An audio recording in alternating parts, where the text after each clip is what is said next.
Bismillahirrahmanirrahim. Assalamualaikum warahmatullahi wabarakatuh. Bismillah walhamdulillah wassalatu wassalamu ala rasulillah Sayyidina Muhammad ibn Abdillah wa ala alihi wa sahbihi wa man tabi'ahu ila yawmil qiyamah, amma ba'du. Al-Fatihata ila hadratin Nabi Mustafa Rasulullah sallallahu alaihi wasallam.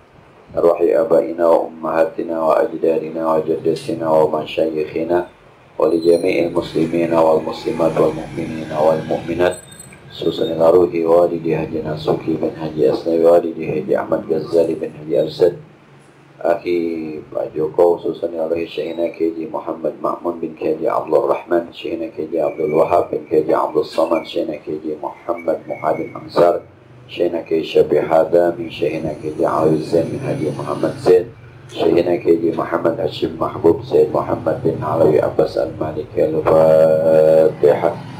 A'udzu billahi minasyaitonir rajim. Bismillahir rahim. Alhamdulillahi rabbil alamin, arrahmanir rahim, maliki yaumiddin. Iyyaka na'budu wa iyyaka nasta'in. Ihdinas siratal mustaqim. صراط الذين أنعمت عليهم غير المغضوب عليهم ولا الضالين. رب اغفر لي ولوالدي وارحمهما كما ربياني صغيرا. بسم الله الرحمن الرحيم. وعن أنس رضي الله عنه قال, riwayat dari Anas bin Malik radhiyallahu anhu berkata, sami'tu, aku mendengar Rasulullah sallallahu alaihi wasallam yaqulu, Rasulullah bersabda, Inna Allah azza wa jalla qala, Allah berfirman dalam hadis kursinya, idza balaitu abdi, kalau aku uji hambaku, bi habibataihi, dengan diambil dua kekasihnya, fasabara, dia bisa sabar, awattuhu minhumal jannah, aku ganti dengan surga. Yuridu ainaihi, yang dimaksud dengan dua kekasih di sini adalah dua mata. Kalau Allah menguji orang dengan dua matanya, enggak ngelihat, dicabut penglihatan. Ini namanya kalau bahasa hadis habibatai, dua kekasih.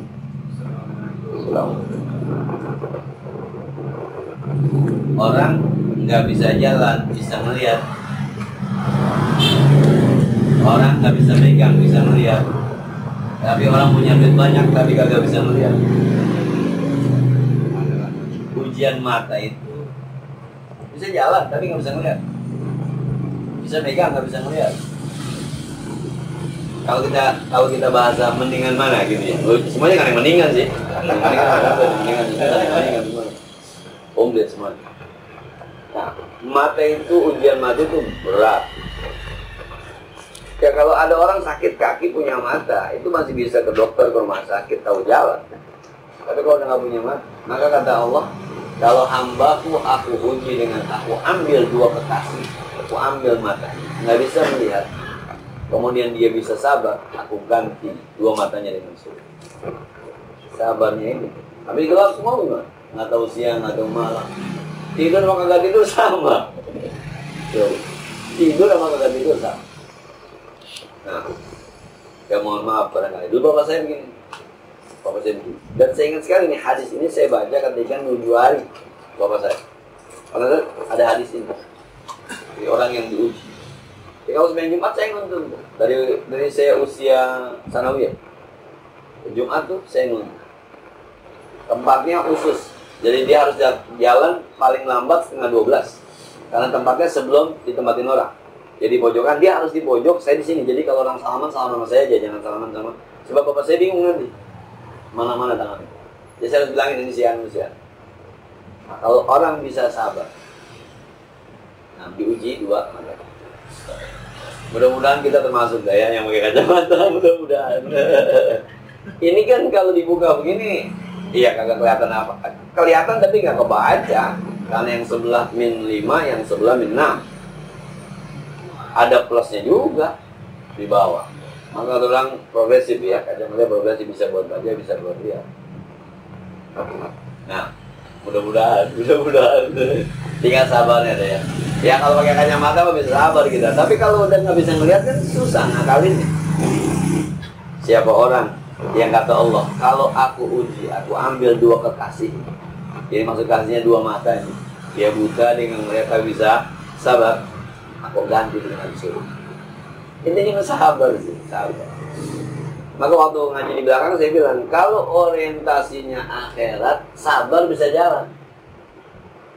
Kalau hidup kita orientasinya akhirat, sabar tuh gampang. Yang penting kan nanti surga. Tapi kalau orientasinya dunia, susah menerapkan sabar, susah. Sabar itu ketika hati kita sudah berorientasi akhirat. Nah, bahasanya begini, nggak punya duit nih, ya gue sabarin aja, ntar mati, nggak apa-apa, yang penting masuk surga, gitu. Nggak apa-apa, yang penting masuk surga. Tapi kalau masih berpikir, saya kalau mati bagaimana? Oh, akhirnya ya begitu, nggak sabar, ngeluh sono, nggak minta sono, minta sini, mohon maaf, terakhir bisa nyolong sono, nyolong sini, intinya. Itu kan nggak sabar, karena orientasinya dunia, gue harus hidup, gue nggak bisa, gue nggak boleh mati. Maka geser PRT ini, nah, biar ada gantian itu. Sini dong. Maka kalau ada konsep darurat itu kan adanya di fikih, bukan di hati, di otak. Orang kalau kagak makan yang haram mati, maka fikih membolehkan. Silahkan. Tapi kalau orang yang orientasi haram nggak bisa, mendingan gue mati daripada makan yang haram. Nanti ketika ditanya, kenapa kamu mati? Udah makan yang halal ya Allah. Tuh. Maka dia bisa sabar. Maka biasanya orang kalau sudah melepas diri semacam itu tuh, udah konsepnya konsep akhirat, udah orientasinya akhirat, maka sebenarnya lapar menjadi tidak ada, enggak? Menjadi tidak ada. Kalau baca buku-buku tasawuf tuh, kita kadang-kadang kerjaan kita ini selama ini sebenarnya lebih berorientasi pada badan, bukan pada hati. Coba, kita ngapain tiap hari? Nyari duit, nyari makan segala macam. Badan kita yang kita. Tapi hati kita enggak. Maka dia bilang, dunia itu seperti kuda, kitalah penunggangnya. Ketika sudah selesai, mestinya kan kuda masuk kandang kuda. Kita, bosnya ada di kamar mestinya. Ini enggak. Badan kita akhirnya terbelenggu. Sama-sama kuda akhirnya di kandang. Kita melupakan waqad karramna bani Adam. Kita itu orang paling mulia menurut Allah. Tapi kita hinakan, gitu bahasa kita hinakan.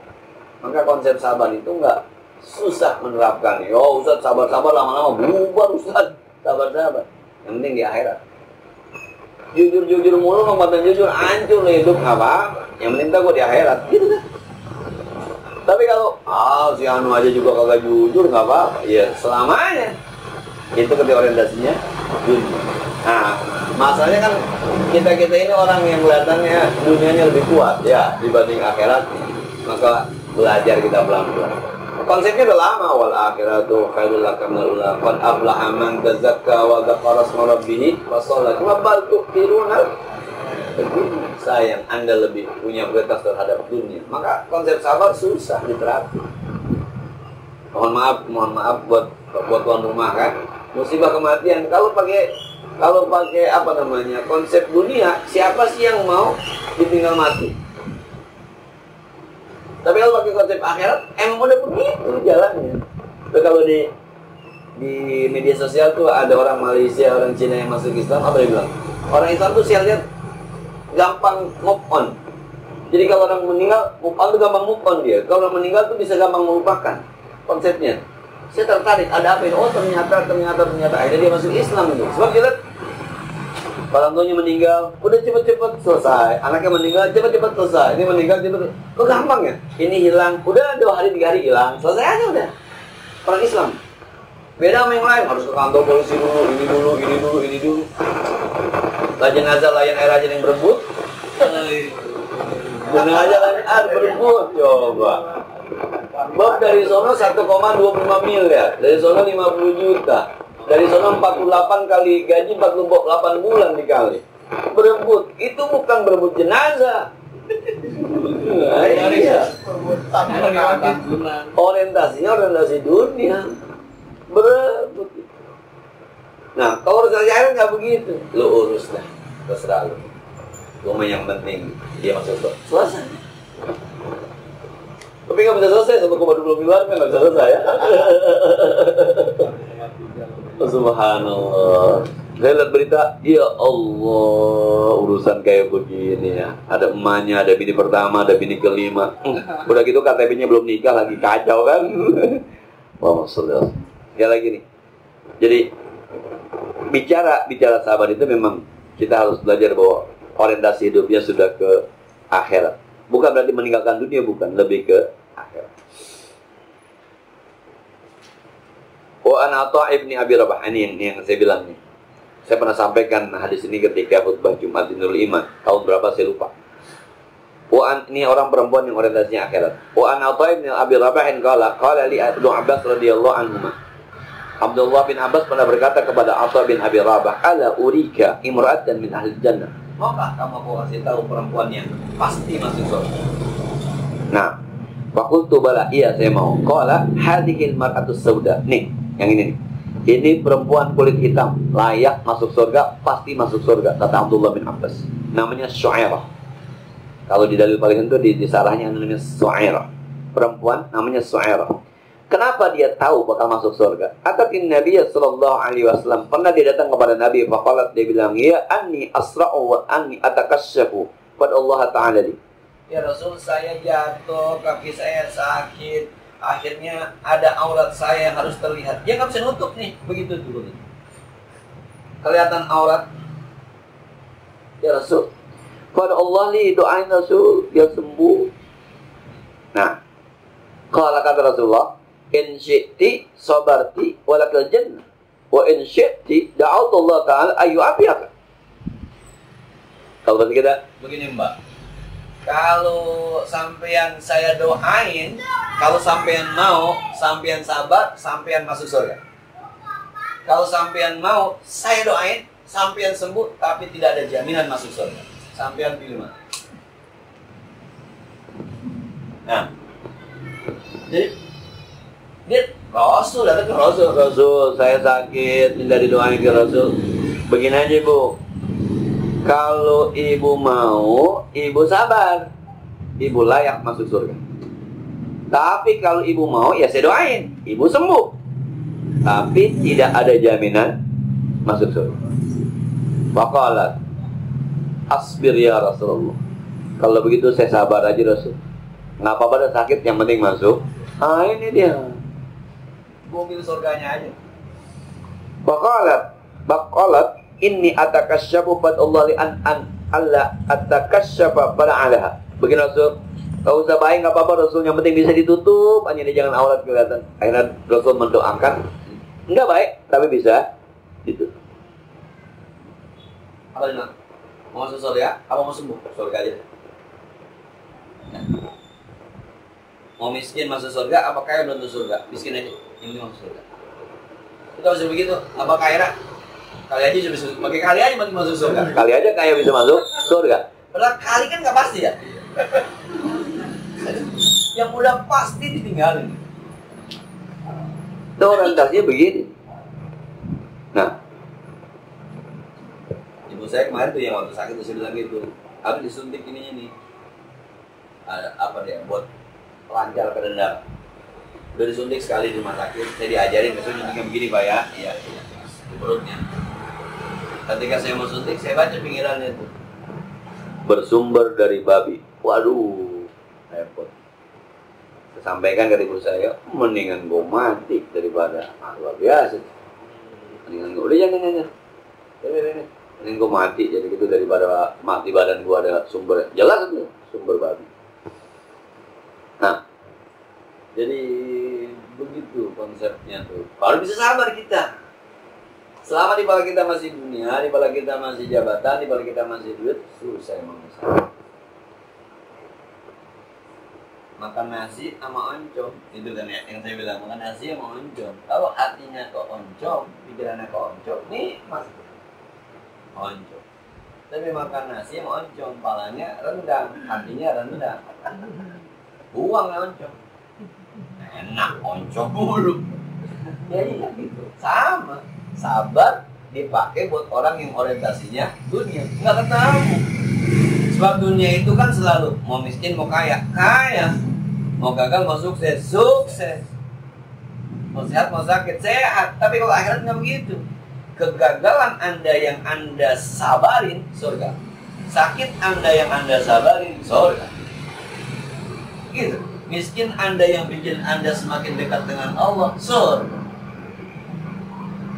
Jadi kalau orang dari orientasi akhirat tuh udah nggak ada bedanya. Mau kaya mau miskin sama aja. Mau sakit mau sehat sama aja. Sebab semuanya bisa membawa ke surga. Udah begitu enak mah hidup wal akhiratu. Cuma memang kita susah. Batu tiruna ayat dan dunia wal akhiratu khair. Wow, sayang Anda lebih punya protes dunia. Yang kecil-kecil aja lah kayak kita gitu lagi nanggungin kemudian asar berhenti nggak kerjaan enggak kan? Kadang-kadang nanggungin kerjaan. Kalau kata guru saya jangan yang mahal-mahal, lu lagi bikin kandang ayam. Kandang ayam. Tok. Allahu Akbar, Allahu Akbar. Berhenti nggak? Kalian dulu asar, ntar baru terusin. Apa terusin? Ntar baru setengah. Kandang ayam, ya ayam yang belum ada dijual kagak laku. Ya supaya hari cerita kandang ayam. Maka ngamalin hadis kalau betul hadis, ikmal di dunia ka'anna ta'ishu abada. Wa man li akhiratika ka'annaka tamutu qada. Kerjalah kamu buat dunia kamu seakan-akan kamu hidup selama-lamanya. Jadi kalau bikin kandang ayam ajan Allah Akbar, kandang ayam dunia, kita hidup selama-lamanya. Berarti kita masih hidup, tinggalin. Wa man li akhiratika, kerjalah untuk akhiratmu ka'annaka tamutu qada, seakan-akan mau mati besok. Waduh, kalau gua semeng sekarang besok kalau gua mati enggak semeng asar. Tinggalin, ini mah dunia, masih ada besok. Begitu ngamalinnya. Bukan hidup selama-lamanya semangat kerja mana jadi kejar, tapi akhiratnya dilupakan. Itu salah terap, bilang. Salah menerapkan. Kandang ayam yang ada harganya masih menang dibanding sembahyang asar ya. Belum lagi cerita tahajud, belum lagi cerita sembahyang tas, belum lagi bicara sedekah. Nah, duit 2.000 ada 2.000 di rumah banyak. Assalamualaikum, maaf aja, ada 2.000-nya. Orang anak juga dikasih 2.000 kagak mau. Nah, ada tapi masih maaf aja. Mendingan manggil tukang es. Bang, ada 2.000 tuh. Cendol. Subhanallah. Ini perempuan lebih mementingkan akhiratnya dibanding dunianya. Bisa sabar, apa ada sabarin aja sakitnya. Yang penting surga, yang penting surga. Umur berapa ya kita bisa begitu ya? Bisa yang udah yang ini gue mau mati nanti surga ada makin. Umur berapa kira-kira? Teman-teman udah yang sampai ke situ belum? Umur saya sekarang udah 44. Umur saya. Sama dunia masih getem juga, kayaknya masih getem juga begitu. Nah, sama duit masih doyan ya, sama makanan masih doyan. Kalau kagak ada takut kelaparan, takut mati. Kemarin pam mati gitu setengah mati. Pam 3 hari mati aja orang pada emang kagak biar enggak. Centur kagak mandi. Terus kalau kagak mandi ngapa? Pertanyaan kan gitu. Kalau kagak mandi ngapa? Yonter gua enak sama temen gua, lu nggak bisa ngomong di rumah pam gua mati, gua kagak mandi, selesai kan? Apa masalahnya coba dengan kagak mandi? Tinggal ngomong dong sama temen. Maaf ya kalau agak bau dikit ya, gua kagak mandi di pam, rumah gua pam mati udah 3 hari. Sekampung nggak ada yang mandi, ada yang belum mandi hadas no. Teman juga, oh iya, itu ya abis itu yang dibahas bukan mandinya. Emang apa bisa mandi? Bisa begitu kan? Udah selesai.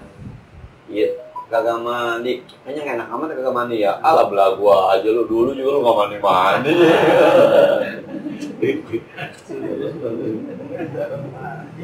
Kalau hujan sama. Iya. Apa sih ini masalahnya. Nggak ngomong doang. Saya pernah baca buku motivasi gitu ya. Jadi dia bilang, ada orang lagi nuangin kopi, kena bajunya. Saking malunya, maka dia jalannya begitu. Kenapa Pak? Enggak. Ini begini nih saya. Satu lagi nuang kopi, bancet. Cuek aja. Nggak Pak? Kopi, nuang, bancet. Kata namanya, iya saya nggak pernah begitu. Aman udah. Biasa aja jalannya. Nggak diseksa, enggak. Karena bukan ini yang penting, Bang. Nah, ini kadang-kadang saya nggak ketemu sama bini saya. Saya tuh kalau ngambil pakaian apa-apa aja nggak ada tuh nyocokin warna. Nggak ada kita orang lagi kan. Ini hijau, ini putih, sorbannya hitam, jadi aja. Ada bini, nge-matching. Lah pakai kemeja. Entah ketika gua diundang khutbah Jumat, yang didengerin sama orang khutbahnya, bukan yang matchingnya. Matching kagak bisa ngomong, ngapain juga. Kita melupakan itu. Kalau besok kita ngaji subuh tuh, ada sebuah ungkapan di Hikam tuh, mendung itu yang diharap bukan hujannya, tapi hujan mampu menumbuhkan tumbuh-tumbuhannya. Hujan bisa ngasih minum ternak, hujan ngasih minum kita. Jadi bukan mendung hujannya. Kita kalau kebanyakan hujannya juga bahaya. Kita tertipu mendung, kita harapin hujannya. Bukan hujan banyak jadi banjir, masalah juga. Nah, jadi sholat itu bukan soal sholatnya, tapi efeknya.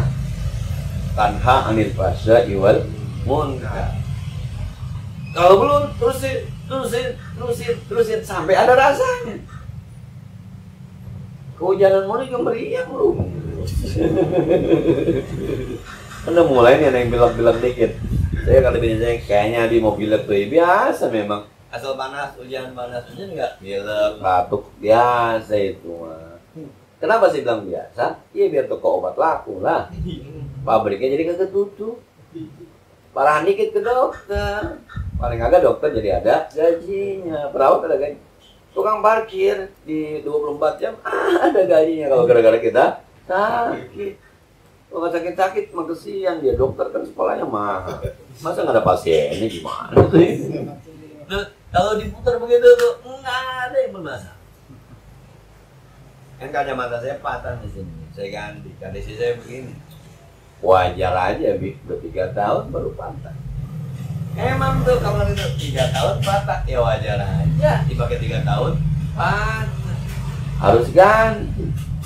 Nah, kalau ngeliat begitu tuh nggak ada yang susah hidup, nggak ada yang susah. Yang bikin kita susah itu antara kemauan dengan kemampuan kagak akur. Saya tuh ngomong di kampung, punya duit berapa bang? 50.000 pasar malam bang, mainnya bang. Yang punya 50.000 mainnya ke Puri, sampai di Puri pingsan. Sesuaikan. Nah, punya duit 100, pasar Tenggareng boleh dan tuh.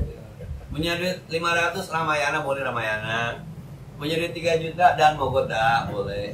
Punya 5 juta Puri dah, Puri boleh. Kita punya duit 1 miliar ke Singapura boleh. Belanja ke Singapura. Emang ada duitnya. Ini baru punya duit 50.000 aja udah mau ke Puri. Tidak sesuai. Itu yang bikin kita kadang-kadang susah. Baru punya duit 2 juta pengen kredit motor.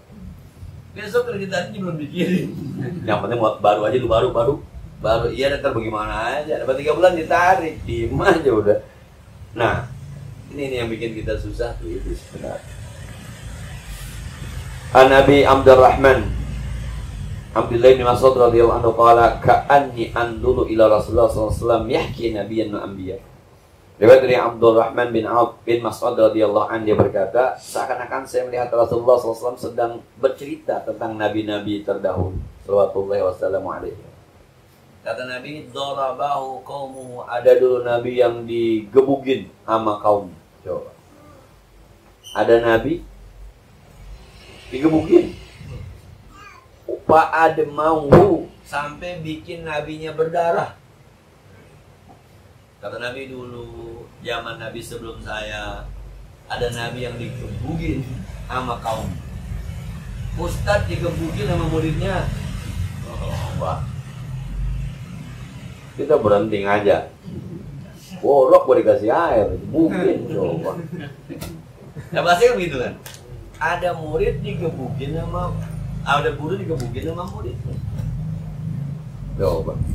Yang pantas mah guru gebukin murid, pantas. Lah kalau sekarang kata Nabi, wa huwa yamsahu dama ala wajhihi, sampai-sampai itu Nabi mengusap darah di mukanya. Digebukin berdarah. Wa huwa yaqul, dan dia berdoa, Allahumma ighfir liqaumi fa innahum la ya'lamun. Ya Allah ampunin kaum saya, dia enggak tahu kaum saya. Ustaz digebukin, ya Allah ampunin, dia nggak tahu. Ustaz dibagi besek, basi di rumah, basi. Allahumma ighfir, ya Allah ampuni dia, sebab dia kagak tahu bahwa ini basi. Kalau basi kalau dia tahu nggak bakal dia kasih. Nah, itu tuh kadang-kadang saya bukan pernah tuh dapat parcel busuk semua jeruknya. Gimana tuh? Itu sampai rumah. Kata ini saya begini, itu dari luar udah kelihatan, kok kelihatannya pada hitam ya. Dibuka, ya Allah, busuk, hampir semuanya busuk. Ada ponakan saya bilang, kurang ajar tuh orang. Shhh. Boleh jadi dia belinya udah jadi, yang bikin udah lama. Hitung murah, ya anak muda beli yang murah aja. Bisa jadi dia kagak. Nah, kalau kata guru saya, kayak saya begitu, kapan-kapan dikasih besek sama tetangga basi, jangan dilihat beseknya, tapi hati tetangga ada nama kita di hatinya. Nu Haji Pulai bawain, oh tuh kata Haji Pulai itu muncul dari hati, berarti ada kita di hatinya. Pas dibawain, basi gua dibawain. Ketika kita terima, bukan dia mau ngasih basi, dia kagak tahu bahwa ini basi, tapi ada kita di hatinya, itu luar biasa. Nah, yang saya bilang ada orang datang undang ke rumah bawa rokok, Samsu satu busuk. Maaf Ustaz gak bawa apa nih, rokok aja buat temenin ngaji. Saya nggak tahu, kita nggak ngerokok kan? Ya udahlah. Bukan soal rokoknya, tapi dari rumah dia udah berpikir bawa apa yang pantasnya, bawa apa yang pantasnya. Udah rokok aja. Biasanya Ustaz mau ngerokok. Nah. Kalau ada lagi bisa gue bagi deh. Allahumma sholli wa sallim wa barik alaihi. Jangan dilihat rokoknya, jangan bilang, hari bawa rokok yang mama. Enggak, ketika dia bilang, ini gue bawa apa yang bagus ya? Gue bawa apa yang bagus? Itu kan keinginannya udah luar biasa. Enggak ketemu dicari, udahlah. Ustaz biasanya suka rokok. Di mana aja kita rokok. Nah, itu Nabi contohnya. Fa innahum, ya Allah ampuni dia, karena dia nggak tahu, dia nggak tahu.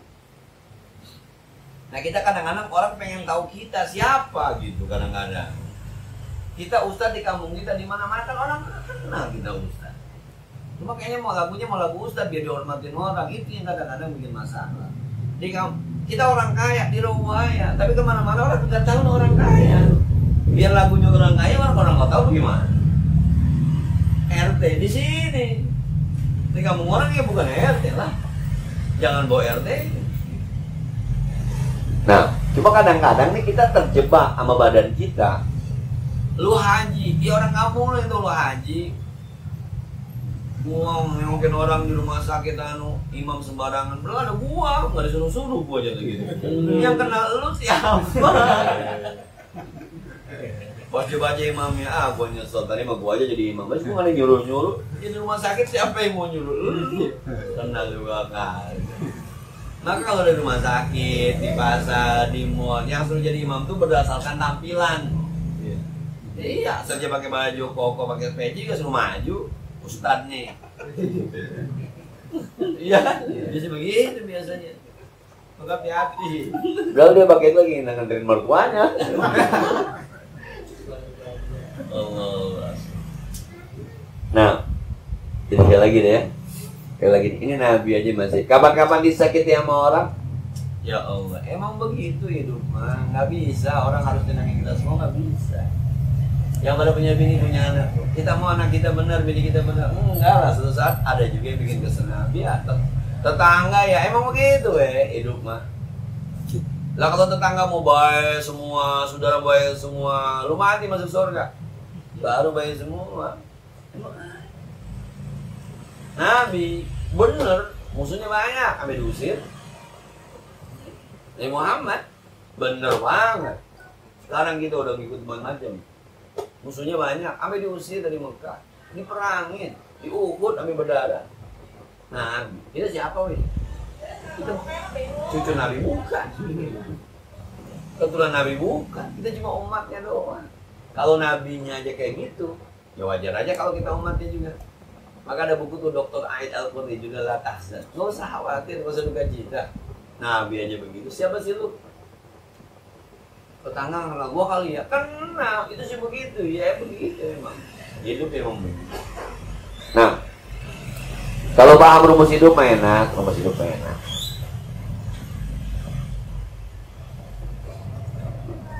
Anakku badung banget dari zaman dulu ya. Ada anak bener dan anak baru. Zaman dulu udah urusin aja, ajarin aja, nasihatin aja.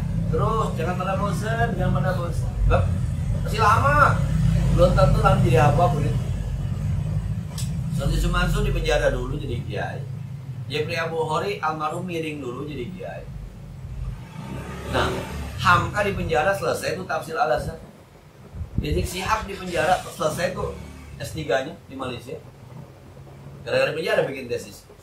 Banyak lah, banyak. Nah, dulu ada apa anak kecil ngeluh sama bapaknya, "Bak, sekolah capek banget, Bak. Tugas mulu, ulangan mulu." Ya. Tugas mulu, ulangan mulu. Kata bapaknya, sini. Tuh, kopi bisa diminum pas ketemu air panas. Kopi itu bisa diminum pas ketemu air panas. Telur bisa dimakan, direbus dulu di air panas. Apa tuh? Wortel kalau mau lembek dimakan, rebus dulu di air panas. Nah, sampai kue taruh di minyak panas dulu, baru bisa dimakan. Jadi nggak ada yang kucuk-kucuk tuh kopi bisa dimakan enak tambah air panas, men. Nggak bisa. Emang harus apa bahasanya? Ada proses, dan prosesnya itu nggak enak memang. Banyak proses, tapi nanti hasilnya tuh. Apa kamu kata si Udin? Kopi hitam nggak pakai diaduk, tetap aja tuh air panas. Telur setengah matang, tetap aja kena air panas. Lebek. Nah, harus begitu. Ada prosesnya. Lah kalau lu tiba-tiba mau pintar kagak belajar mah, waduh, ilmu laduni. Nggak ada. Konsep awalnya al-ilmu bit-ta'allum, yang namanya ilmu dengan belajar. Belajar itu ya begitu dah, naik turun. Kalau ngeliat guru kita bisa Ustaz Nopal ya, nah guru kita bisa Ustaz Budaya ini kita pinter banget ya. Ya, lu ngeliat hasilnya doang jadi donat. Dan bikin donat enaknya, tuh udah tuh prosesnya udah tuh. Campur dulu, ada terigu, ada telur, ada gula, udah dicampur, diputar, di mixer, dia suka kagak suka, nyampur jadi satu. Satu Deli dulu sekolahnya, suka kagak suka, nyampur sama orang yang lain. Guru yang gak demen masuk, guru demen masuk. Murid yang kagak demen teman ada, yang jadi demen ada, nyampur tuh, kayak di blender. Udah begitu, udah rapi, dimasukin ke sebelum di open tuh dibanting-banting, bubuk. Terakhir baru jadi donat. Baru bilang, saya enak ya, itu. Kemudian itu tanya. Bareng-bareng Tasukron dia tuh ngapal Alfiya Ibnu Malik 100 bait. Dari mulai Jurmiyah ngapal, kemudian Muqtasodina ngapal, Sabinatul Najah ngapal, Abdi Malik ngapal. Sambil ngapal itu baca Ibnu Aqil baca. Saya termasuk yang mengikuti proses itu tuh. Habis itu dia pesantren dulu di Tasik. Dulu ada namanya MAPK, baru ada di Tasik doang. Dari situ kemudian masuk kuliah S1, S2, S3. Waduh, baru jadi donat. Kita tiba-tiba pengen jadi donat aja, woi enak aja. Lu belum masuk oven, belum masuk minyak sayur ya. Nah, jadi begitulah prosesnya, memang begitu proses. Jadi hidup itu mau bahagia. Wa Nabi Sa'id Abi Hurairah radhiyallahu anhu Nabi sallallahu alaihi wasallam qala ma yusibul muslimu min nasabin wala wasabin wala hammin wala hazanin wala adan wala ghamin hatta syaukatu isyakuha illa kafara Allah biha min khataya muttafaqun alaih.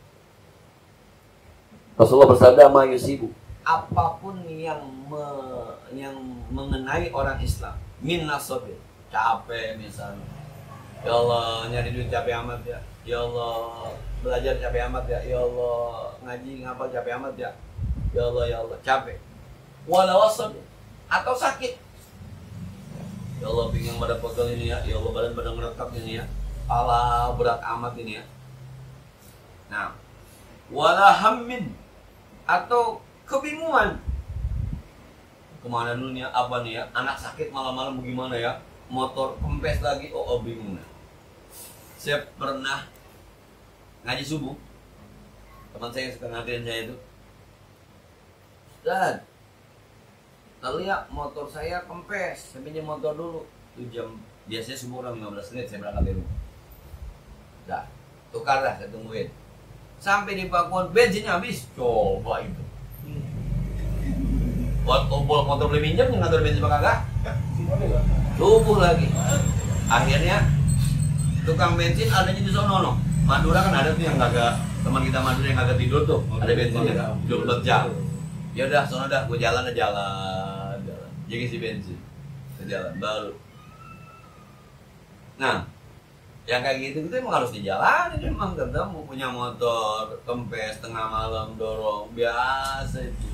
Kalau dia sabarin tuh, wala hazanin, dan duka cita, wala adan, rasa sakit, wala ghammin, apa ghammin bahasa kita mendung, hatta syauka, sampai ada duri, yusyakuha, yang mengenainya, illa kafarallahu biha min khataya, semuanya akan menghapuskan dosanya.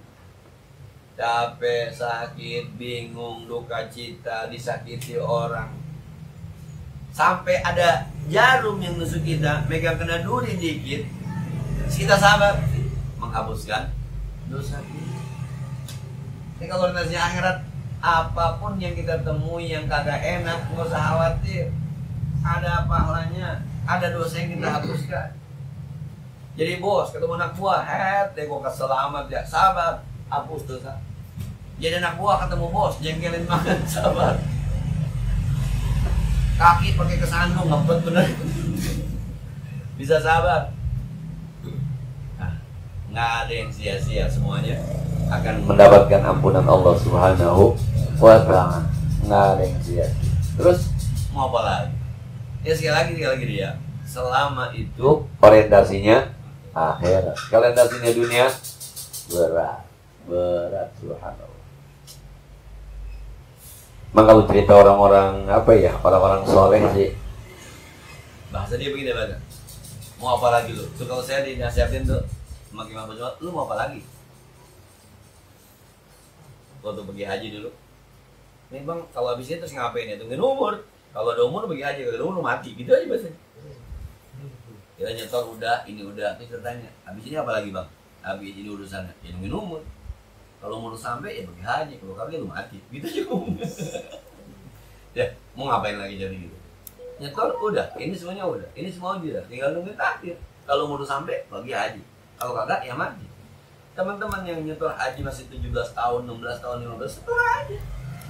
Ya damal amalu bin niat, sampai berangkat, kagak sampai, Allah tahu kita udah nyetor, itu aja. Nggak ada yang rugi, nggak ada. Yang rugi itu yang kagak nyetor, kagak nabung. Duitnya ada, itu yang rugi. Kayak kita ngaji kayak gini. Ya, ngaji, gua kagak paham, nggak apa-apa. Duduknya kita di pengajian lebih baik daripada sunnah 1000 rakaat. Kata Nabi, orang yang menyusuri jalan-jalan untuk ilmu, Allah gampang kan jalannya menuju surga. Bukan soal dapatnya, tapi kemauan kita mengikuti aturan main Allah, itu yang dinilai. Duduk aja, ngaji aja, gua kagak ngerti, nggak penting. Apalagi sih udah duduk masih ngerti. Gua nggak demen sama gurunya. Nggak penting. Gua juga nggak demen sama lu. Bukan itunya, bukan. Duduknya kita di majelis taklim itu lebih baik daripada sebuah keberkahan.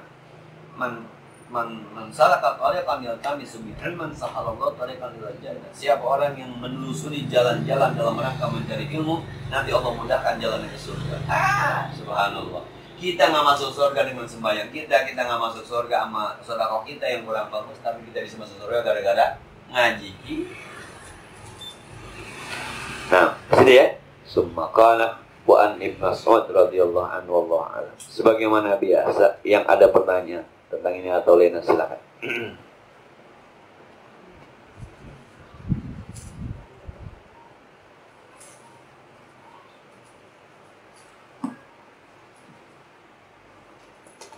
Iya. Nggak apa-apa. Pengalaman baru aja nih. Tadi saya kebetulan maghrib di luar Ustaz. Agak lambat memang 6.15 saya sholat maghrib. Ketika masuk ke sholat sudah ada imam dengan jemaah. Jadi ketika saya mau ambil posisi kira-kira saat pertama penuh, saat kedua dan tempat. Ketika saya mau ikut di saat kedua itu, saya lihat posisi imam pakai baju kayak baju Gun N' Roses gitu, dan saya jadi agak gimana ya, agak sedikit ya terkoreksi ya. Waktu itu saya ragu, tapi kemudian ya saya akhirnya ikut juga itu berjamaah. Kira-kira gitu ya sebaiknya kalau misalkan ada pengalaman. Nah, kalau di mapping begini, masalahnya. Sholat itu sunnahnya berjamaah. Itu kan, itu di awal. Kemudian pas kita jamaah, bukan. Masalahnya itu dia pakai baju yang menurut saya nggak sopan. Nah, kalau kita mundur, maka kita meninggalkan yang awal. Sementara yang lain banyak yang ikut. Loh. Artinya kan ketika orang lain banyak yang ikut, orang lain tidak mempermasalahkan. Kenapa kita mempermasalahkan? Satu. Yang kedua, kalau kita sholat di mana-mana, udah ikutin aja udah. Kalau bahasa hadis, jangan kamu menjadi imam di rumah orang lain. Karena sahibul bait lebih berhak menjadi imam sekalipun tidak lebih alim dari kita. Jadi kalau kita semain di sini nih, maka tuan rumah di sini yang paling afdol. Jadi tuan rumah bilang, udah ustaz aja, lain cerita tuh. Tapi yang paling afdol, nggak boleh kita tiba-tiba maju. Yang tuan rumah dulu, sama. Di masjid di situ, siapapun yang orang asli situ lebih berhak. Sekalipun tidak lebih alim dari kita. Termasuk sekalipun tidak lebih sopan dari kita. Maka kalau begitu, main aja. Nah, ikut aja. Sebab orang pakai baju, jangankan itu. Salib sekalipun dia pakai, ketika dia sholat, Allahu Akbar tetap sah. Ini kan hanya bicara adab. Kurang pantas rasanya. Sama ketika kita semain di gereja. Sah nggak? Sah. Rasanya kurang pas aja. Tapi orang cleaning service yang muslim di gereja, mau kagak mau sholat di area gereja. Di sebelah. Nggak usah saya nggak di gereja, di kantornya. Kantor di gereja. Tetap di gereja. Bukan soal tempatnya.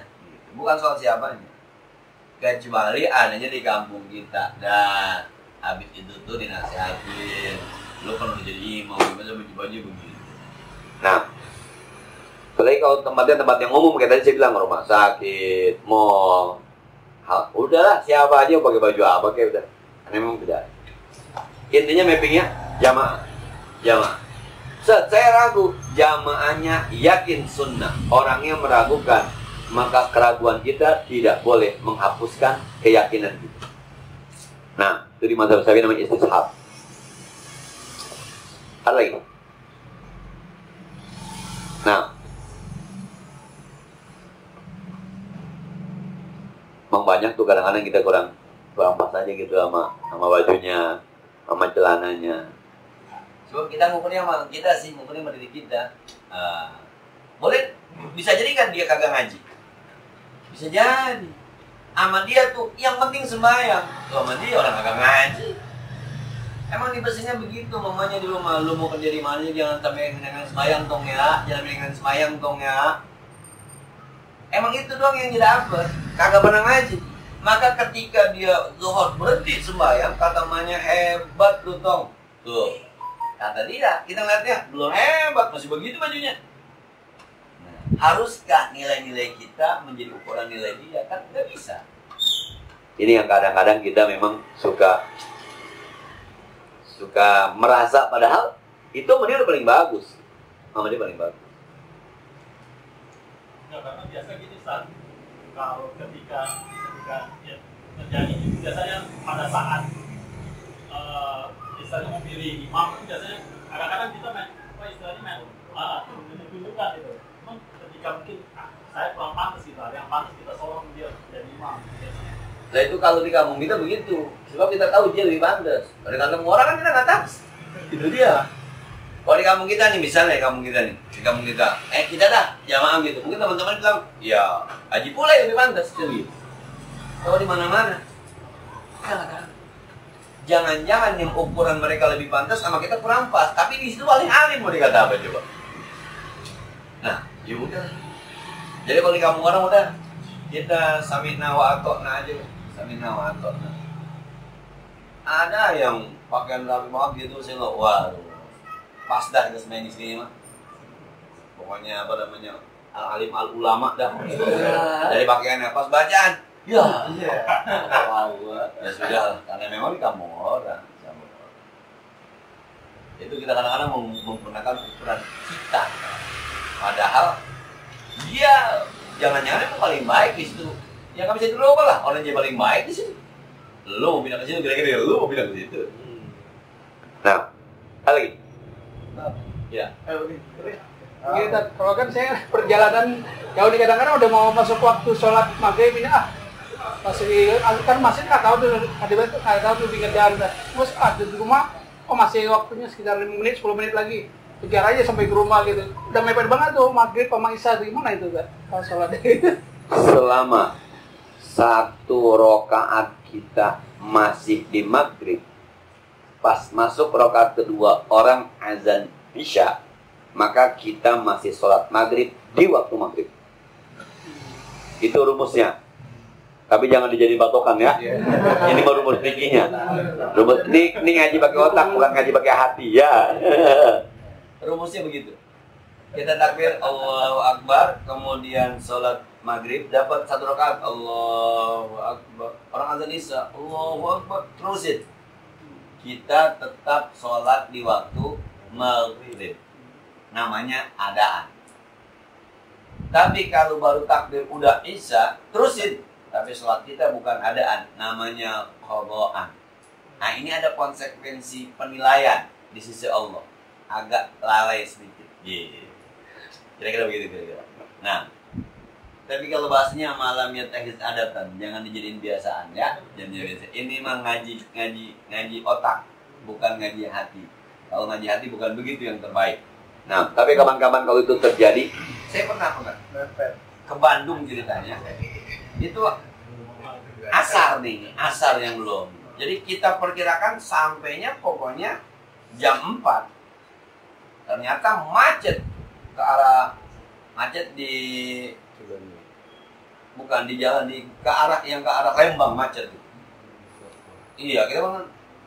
Itu sampai nyari hampir maghrib. Asar itu. Zuhur asarnya belum, kita takhir. Nyaris. Ya nyaris maksudnya Allah paling 5 menit kemudian maghrib. Nah, habis dikit lagi bukan kosor jama tuh, jama taksir itu berantakan itu taksir udah. Taksir itu bahasa Arab pecah. Jama pecah udah kagak jelas di biara.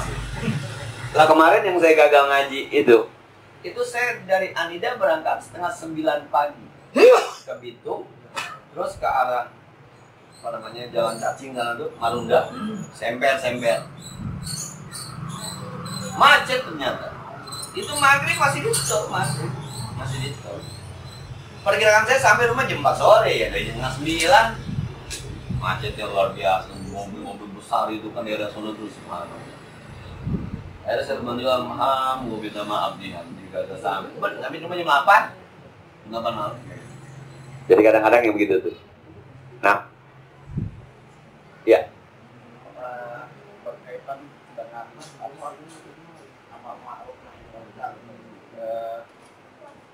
Ada yang bilang sebenarnya amar ma'ruf nahi munkar itu bukan orang lain. Ini orang lain.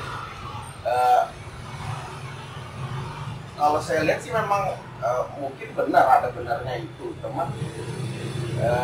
Larinya ke dakwah itu apa korelasinya? Kalau kita selalu berorientasi ke hanya diri sendiri, ke orang lain itu tanggung jawabnya apa gitu? Padahal perintah itu hampir banyak di ayat Al-Quran itu banyak beriringan kan dengan perintah lain. Kalau menggunakan firman Allah, wal takum minkum ummatu yad'una ilal khair wa ya'muruna bil ma'ruf wa yanhauna 'anil munkar. Hendaklah wal takum minkum, hendaklah ada di antara kalian umat, satu kelompok, yad'una ilal khair, yang mengajak orang lain dong, mengajak kepada kebaikan, ya'muruna bil ma'ruf, yang mereka memerintahkan orang lain betul yang diperintahkan, wa yanhauna 'anil munkar. Itu saya lupa surahnya. Yang kedua, surah Taubah. Inna al-mu'minuna wal-mu'minatu wal-mu'minuna wal-mu'minatu ba'dhum awliya'u ba'd. Ya'muruna bil ma'ruf wa yanhauna 'anil munkar. Orang mukmin laki-laki, orang mukmin perempuan, sebagian mereka menjadi pemimpin, sebagian yang mereka saling memerintahkan. Berarti orang lain. Nah, kalau bicara soal diri lu dulu, kalau diri itu bukan amar ma'ruf nahi munkar. Kalau diri kita mah, kalau bahasa Nabi kan ibda binafsi, mulailah dengan dirimu sendiri. Bukan amar ma'ruf nahi munkar buat diri kita mah. Emang udah kudu begitu diri kita mah. Amar artinya perintah. Yang namanya perintah itu bukan buat diri sendiri, buat orang lain. Cuma memang Al-Quran mengatakan kabur maqtan indallah an taqulu ma la ta'lamun. Ma la taf'alun. Allah marah besar ketika kamu hanya bisa ngomong doang tapi kagak bisa ngerjain gitu. Itu yang buat diri kita. Nah, ya allazina amanu lima taquluna ma la taf'alun. Kenapa kamu mengatakan sesuatu yang kamu kita kerjakan? Itu ke kita tuh. Tapi yang namanya amar tuh perintah. Emang orang lain. Tuh ayat wal takum minkum tuh ayat wajibnya teman-teman Muhammadiyah. Sebab kata kaumun itu tuh wal takum minkum ummatun, harus ada sekelompok. Maka yang namanya dakwah tuh harus ada organisasinya. Karena umat tuh nyebutnya, hendaklah di antara kalian ada segolongan orang, umat, dia da'una, jamaah, yang mengajak kepada kebaikan. Maka yayasan itu ya da'una, masjid kan, itu umat tuh, enggak sendiri, enggak. Harus ada organisasi Muhammadiyah, NU, itu umat tuh, Persis itu umat tuh. Kalau kita ngaji nih kemudian bikin sebuah sebuah organisasi buat ngajak-ngajak orang, itu umat tuh. Nah, paling kalau di Muhammadiyah namanya Muhammadiyah sebab mengajak kepada ajaran Nabi Muhammad. Muhammadiyah. Kalau orang namanya Nahdlatul Ulama, Nahdlatul ikatan ulama, sebab memang semua menuju kepada apa kata ulama. Maka Nahdlatul Ulama itu pokoknya kalau kata ulama A sudah, B, ya B sudah. Makanya bingung ketika ulamanya jadi wakil presiden, bingung juga nih, kemana nih? Agak bingung juga. Maka ada garis lurus, ada garis tidak lurus, saya bingung juga tuh. Ada NU garis lurus. Karena memang itu mungkin terpecah. Nah, cukup deh, udah ada manfaatnya. Al-Fatihah. Bismillahirrahmanirrahim. Alhamdulillah Rabbil Alamin Ar-Rahmanir-Rahim Maliki Yawmiddin. Iyaka na'budu wa iyaka nasta'in. Ihdinas siratal mustaqim. Siratal ladzina an'amta 'alaihim ghairil maghdubi 'alaihim waladdallin. Allahumma shalli wa sallim wa karrim wa barik 'ala sayyidina Muhammad wa 'ala ali sayyidina Muhammad. اللهم انفعنا بما علمتنا وزدنا علما ينفعنا ربنا زدنا علما نافعا وفهما صائبا ولسانا ذاكرا قلبا شاكرا اللهم إنا نعوذ بك من علم لا ينفع، من قلب لا يخشع، من جوع لا يشبع، من دعاء لا يسمع، ونعوذ بك من هؤلاء الأربعة. ربنا اغفر لنا ولوالدينا ولمشايخنا ولجيران من حق علينا. ربنا آتنا في الدنيا حسنة وفي الآخرة حسنة وقنا عذاب النار. صلى الله على سيدنا محمد وعلى آله وصحبه وسلم. سبحان ربك رب العزة عما يصفون وسلام على المرسلين الحمد لله رب العالمين. السلام عليكم ورحمة الله وبركاته.